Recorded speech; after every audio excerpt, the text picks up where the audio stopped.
प्रकृति कଳରେ नैसर्गिक सभाश्री वर्धन କରି शांत कांत कमनीय संभार तळे बसिछि डोकरी चंचरा। ता तनुरे अपूर्व सिंहरण शीतल स्निग्ध जल सत जेमिति ता सर्वांग छुई अनवरत बोही चलिछि। ता मथानरे मुकुट साजिछि आलंब उच्चांग पर्वत शिखर रे सूर्य किरण पाददेशरे प्रतिबिंबत होई भूमिरु भूमा जाए हेइछि मनलभा।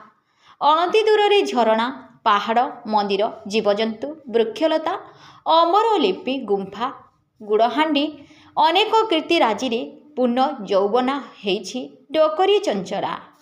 कलाहांडी जिला कोकसारा ब्लॉक खलीगड़ साहाजखोल संरक्षित जंगल पाददेश थिबा एही मनोरम पर्यटन स्थली रे डिसेम्बर मास आरंभरू पिकनिक पार्टीर भिड़ जमिबारे लागिथिया बेले आकर्षित करुछि जलप्रपात गुड़हांडीर शिला लिपि और गुंफा चित्र।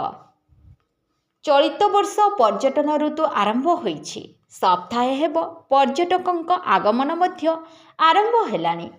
डिसेम्बर मास आरंभरू एठारे हजार हजार संख्यारे पर्यटकंक भिड़ हेउथुआ देखिबाकु मिलुछि। पर्यटक भी प्रकृतिर एही नैसर्गिक सौंदर्य को उपभोग करने सह एठारे पिकनिक करी मजा नेउथिबा बेले एही स्थान को वनभोजी करिबा पई निश्चिंत आसिबा पई कहिसंती पर्यटक।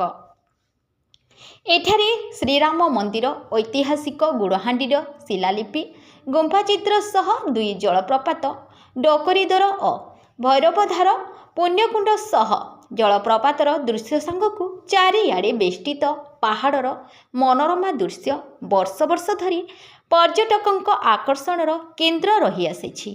एहा सह बहु आकर्षणीय स्थान रहिथिया बेले एहार चतुर्पार्श्वरे बण पहाड़ घेरा प्राकृतिक सौंदर्य रे परिपूर्ण। वर्ष सारा एही पर्यटन स्थली देखिबा पई हजार हजार पर्यटक छुटी आसुथिबा बेले प्रतिवर्ष एठारे चैत्र मासरे 9 दिन धरी लगी थाए रामनवमी और गुड़हांडी महोत्सव। तेबे पर्यटक माने रास्ता संकीर्ण को नहीं क्षोभ प्रकाश करिसेंती।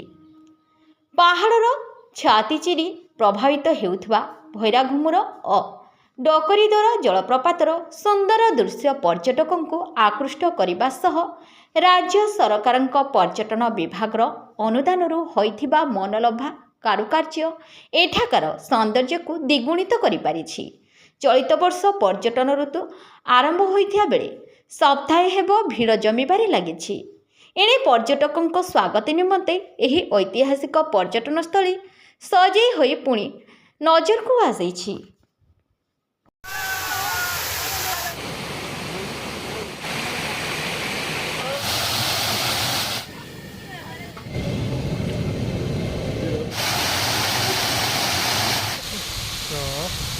Tidak, taruh dulu.